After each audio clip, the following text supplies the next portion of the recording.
کارگران و زحمتکشان ایران، خواهران و برادران، صمیمانه ترین تبریکاتم را به مناسبت روز جهانی کارگر به یکایی که شما تقدیم می کنم. این عید بشارت آینده است که در آن استثمار و غارت و سرکوب جای خود را به آزادی و عدالت و برابری و برادری و خواهری می دهد. به همه زنان و مردان کارگری درود می فرستم که برای این آرمان والا در این سال جان خود را تقدیم کردند. کارگرانی که رنج زندانهای خامنه‌ای را به جان خریدند و کارگرانی که به از دست دادن شغل و انواع محرومیت‌ها محکوم شدند. به خصوص به کارگران و بیکاران جوانی درود می‌فرستم که در قیام‌های دیماه شجاعانه به خیابان‌ها آمدند و شماری از آنها جان خود را فدا کردند. درود به کارگرانی که در سال گذشته برای گرفتن حقوق خود یکسره در حال اعتصاب و اعتراض بودند. از کارگران هبکو و آذراب عراق تا کارگران فولاد خوزستان و پتروشیمی ماهشهر و گچساران و کارگران عسلویه و نیشکر هفت تپه. و سلام به کشاورزان اصفهان که تظاهرات و اعتراضشان از 2 ماه پیش همچنان ادامه دارد. کارگران به جان آمده، قیام‌های دیماه که در 142 شهر برپا شد، افق روشنی در جنبش سراسری و مشخصاً در مبارزه و رزم کارگران برای رهایی نمایان کرده است. بخش بزرگی از شرکت کنندگان در این قیام از آگاه ترین کارگران ایران بودند. همه آنها با شعار مرگ بر دیکتاتور و مرگ بر خامنه‌ای و روحانی خواستار سرنگونی تمامیت این رژیم شدند. این قیام بر صحت مسیری تاکید گذاشت که راه رهایی و احقاق حقوق کارگران و تمام مردم سرکوب شده ایران است. این راه و این راه حل سرنگونی رژیم ولایت فقیه است که با یک قیام سازمان یافته محقق می شود. ادامه و گسترش جنبش اعتراضی همین چشمانداز را نوید می دهد. اعتراضهای هموطنان عرب در خوزستان، تظاهرات مردم کازرون و اعتصابات شهرهای مختلف در کردستان و کرمانشاه و آذربایجان در حمایت از کولبران ستم دیده گویای عزم ملت ایران برای سرنگونی این رژیم است. کارگران دلیر، رهایی طبقه کارگر ایران در گام اول سرنگونی رژیم ولایت فقیه را می‌طلبد.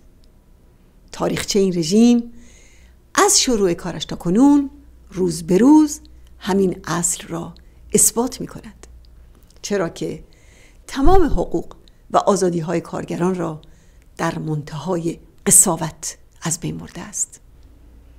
و همچنان که مسعود گفته است، وحشیانه ترین اشکال بهره‌کشی و ستم علیه کارگران میهن ما اعمال می شود، آن هم تحت شرایطی ضد انسانی که بی مبالغه تداعی کننده شرایط کار در قرون وسطی است. بله، این رژیم هیچ روزنه‌ای را برای احقاق حقوق ابتدایی کارگران باقی نگذاشته است. آنچنان که امروز حتی پرداخت به موقع حقوق و دستمزد یک خواست دور از دسترس شده است. دستمزدها از چند ماه تا 1 سال و گاه بیشتر به تعویق می افتد. کارگران چاره ای ندارند جز این که قرض کنند و بابت آن هر ماه بهره اضافی بپردازند. چاره ای ندارند جز آن که کلیه هایشان را بفروشند و یا جسم خود را به آتش بکشند. هفته پیش سخنان یک زن شجاع در مسجد خراسان اصفهان بسیاری از کشاورزان را به گریه انداخت. اون گفت تا آخر شب پدر باید صبر کند تا همه به خواب بروند و به خانه بازگردد تا از اولاد خودش خجالت نکشد. و از مقام‌های غارتگر رژیم پرسید آیا آنها دختر بزرگ در خانه داشته اند که به خاطر فقر تن به ازدواج ندهد؟ آیا در خانه هایشان طلاق به خاطر بیکاری داشته اند؟ و چرا جواب ما را نمی دهند؟ این وضعیت همیشگی کارگران بوده است. از جنگ ضد میهنی 8 ساله خمینی تا دولت‌های به اصطلاح سازندگی و اصلاحات، همه قربانی درجه اول سیاستشان کارگران بودند. آنها بنای شوم قراردادهای موقت و سفید امضا را گذاشتند. آنها امنیت شغلی کارگران را ریشه‌کن کردند. آنچنان که امروز 95% نیروی کار ایران از داشتن قرارداد دائمی محروم است. آخوندهای مدعی میانه روی دست در دست رقبای اصولگرای خود شرکت‌های پیمانکاری را در بازار کار ایران حاکم کردند که بخش قابل توجهی از دستمزد کارگران را مصادره می کنند. این شرکت‌ها متعلق به سپاه پاسداران و باندهای موسوم به اصلاح طلبند. امروز حداقل دستمزد تعیین شده برای کارگران در سال 97 1/4 خط فقر مطلق است. دولت آخوند روحانی به این هم اکتفا نکرده و با اجرای طرحی به نام کارورزی به کارفرمایان اجازه داده است فارغ التحصیلان دانشگاه ها را تنها با 1/3 حداقل دستمزد و بدون حق بیمه به استخدام درآورند. این طرح به گفته مقام‌های رژیم بخشی از طرح‌های مربوط به ارزانسازی نیروی کار است. این فشارها و محرومیت‌ها در مورد زنان کارگر به مراتب بیشتر است. 70% کارگرانی که قراردادهای سفید امضا به آنها تحمیل شده زنان کارگرند. دختران جوان لیسانسیه و فوق لیسانس با حقوقهای 150 تا 300 هزار تومان در ماه کار میکنند و ماه به ماه از هر یک چک و سفته میگیرند که هیچ اعتراضی نکنند.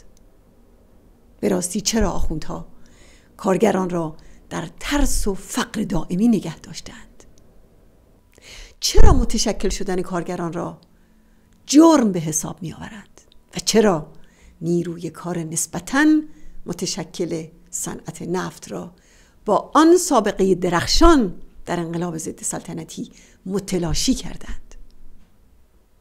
بخشی از پاسخ این است که آخوندها طبقه کارگر ایران را قربانی سیاست غارتگرانه خود کردند. خامنه‌ای و سپاه پاسداران که بر اقتصاد ایران چنگ انداخته‌اند سودهای نجومیشان را از خون و رنج کارگران به دست می آورند. اما انگیزه مهم دیگر رژیم از سرکوب و متلاشی کردن طبقه کارگر این است که می‌خواهد از نقش آفرینی کارگران در قیام برای سرنگونی رژیم جلوگیری کند. درست به همین دلیل حقوق کارگران مثل آزادی و دموکراسی و عدالت برای تمام مردم ایران مستقیما در گروه سرنگونی رژیم ولایت فقیه است. کارگران قهرمان، با گسترش جنبش اعتراضی زمان آن است که گام بلندی به پیش بردارید و مبارزه خود را علیه منشأ اصلی غارت و تیره روزی کارگران متمرکز سازید. قانع شدن به امتیازهای اندک در چارچوب وضع موجود مبارزه کارگران را به جایی نمیرساند، چون در مقابل هر گام کوچکی که شما با خون دل بسیار در کسب حقوق صنفی و اقتصادی خود برمی‌دارید، رژیم ولایت فقیه و همدستان غارتگرش 10 گام جدید در سلب حقوق کارگران جلو می آیند. نه وعده های باندهای رژیم، نه امید بستن به اتفاقات موهوم، هیچ کدام فقر و ناامنی شغلی کارگران را پایان نمی دهد. هیچ کدام زندگی پریشان خانواده های آنها را بهتر نمی کند و نمی تواند کودکان کار را نجات دهد. نمی توان دست روی دست گذاشت و در انتظار روزی بود که شرایط مناسب خود به خود فراهم شود. این شرایط را نیروی رزم و مقاومت شما کارگران شجاع برای سرنگونی رژیم ولایت فقیه فراهم می کند. راه رهایی در این است که به نیروی خود متکی باشید. راهش این است که سازمان یافته و متشکل باشید و رمز پیروزی و پیشروی در مقابل هجوم گستاخانه رژیم ولایت فقیه و سپاه پاسداران به زندگی و حقوقتان این است که اعتراضهای خود را با مبارزه برای سرنگونی این رژیم پیوند بزنید. بنابراین در هر جایی که هستید همراه و متحد با سایر همزنجیران خود کانونهای شورشی تشکیل دهید و همه توان خود را برای برپایی قیامها به کار ببندید. امروز خواست مشترک عموم کارگران و زحمتکشان ایران لغو قراردادهای موقت و سفید امضا، انحلال شرکت‌های پیمانکاری، افزایش دستمزدها متناسب با معیشت کارگران و برخورداری از حق تشکل یابی مستقل و آزاد است. تلاش برای دستیابی به این خواستها بخشی از مبارزه برای سرنگونی رژیم است.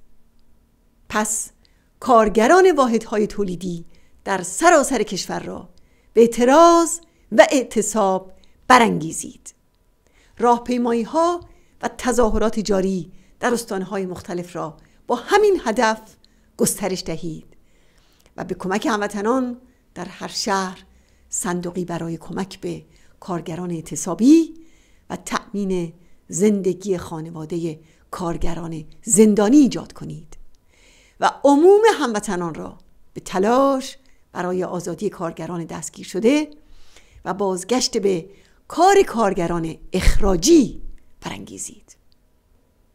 مبارزه متحد کارگران در پیوند با مقاومت سازمان یافته، کانونهای شورشی و ارتش آزادی و در همبستگی با خیزش کشاورزان و زحمتکشان و محرومان ایران پیروز می شود.